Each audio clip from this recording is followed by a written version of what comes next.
दिसंबर का महीना था और कड़ाके की ठंड पड़ रही थी। रात के करीब 12:30 या 1 बज रहे थे। मोटू काफ़ी गहरी नींद में ज़ोर ज़ोर से खर्राटे मारकर सो रहा था।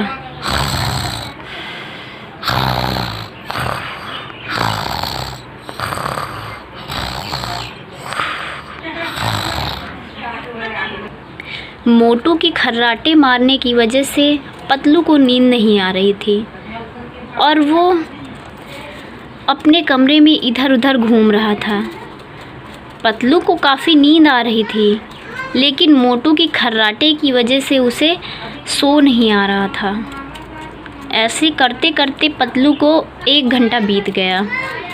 फिर पतलू भी जाके मोटू के बगल में सो गया।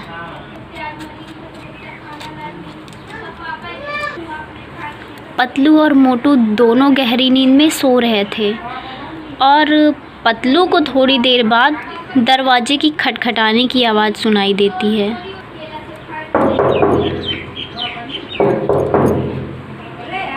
पतलू ने सोचा शायद ऐसे ही है और पतलू अपने बिस्तर से नहीं उठा। फिर थोड़ी देर बाद उसे दस्तक आती है।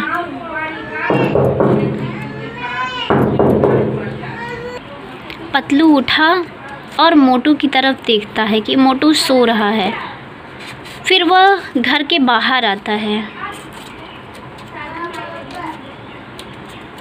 और वो घर के बाहर जाकर देखता है कि कौन इतनी रात को दरवाज़ा खटखटा रहा है।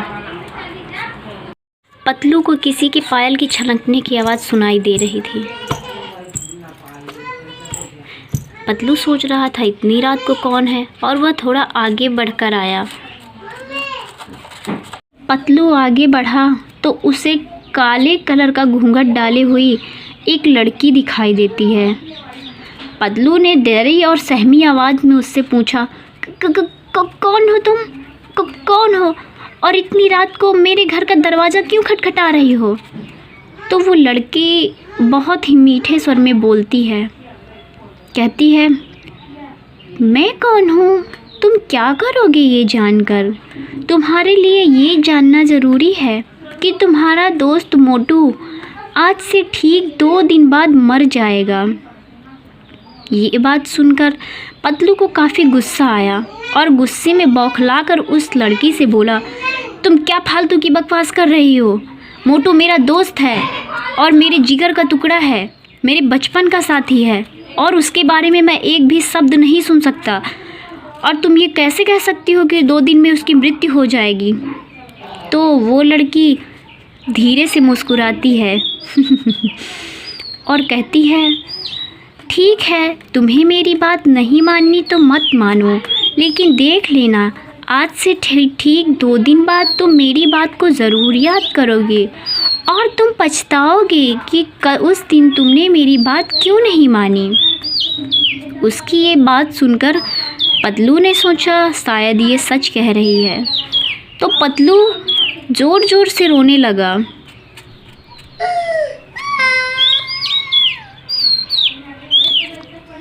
और बोलता है, देखो मोटू मेरा बहुत अच्छा दोस्त है, वो मेरे भाई जैसा है। प्लीज़ तुम कोई उपाय बता सकती हो जिससे मोटू की जान बच जाए। प्लीज़ अगर तुम्हारे पास कोई उपाय हो तो तुम बताओ। तुम जो भी कहोगी मैं वो सब करने के लिए तैयार हूँ अपने मोटू की जान बचाने के लिए। और पतलू की बात सुनकर उस लड़की ने कहा, हाँ मैं तुम्हें बता सकती हूँ कि मोटू की जान कैसे बचेगी। पास के गांव में एक जंगल है और उस जंगल में एक तांत्रिक रहता है। उस तांत्रिक के पास तुम चले जाना और वो तुम्हें देखते ही पहचान जाएगा और वह तुम्हें बता देगा कि मोटू की जान कैसे बचेगी। पर हाँ, इतना याद रखना, लेकिन याद रखना वो तांत्रिक तुमसे एक सवाल पूछेगा जिसका जवाब तुम्हें बिल्कुल सही देना होगा, और अगर तुमने उसके सवाल का गलत जवाब दे दिया तो वो तुम्हारी कोई मदद नहीं करेगा। तुम्हें इस बात का ख्याल रखना होगा कि मोटू की जान बचाने का अब एक यही रास्ता है तुम्हारे पास। ठीक है, तुमने जैसा बोला मैं बिल्कुल वैसा ही करूँगा, पर तुम ये तो बताओ कि तुम कौन हो। तुम बस ये समझ लो कि मैं मोटू की जान बचाने आई हूँ और इस वक्त तुम्हारा मोटू की जान बचाना बहुत ज़रूरी है। अब तुम जाओ और सफल हो के लौटो। और हाँ, याद रखना ये बात मोटू को कभी मत बताना। ठीक है, अब मैं जा रहा हूँ। आपको इस स्टोरी का सेकंड पार्ट देखना हो तो please like, subscribe and comment.